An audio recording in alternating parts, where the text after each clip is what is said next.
So on this new short video, I'm going to show you how to fix Snapchat login problem.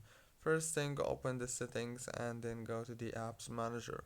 When you open the apps manager on this page, you will find all the apps includes Snapchat as you can see.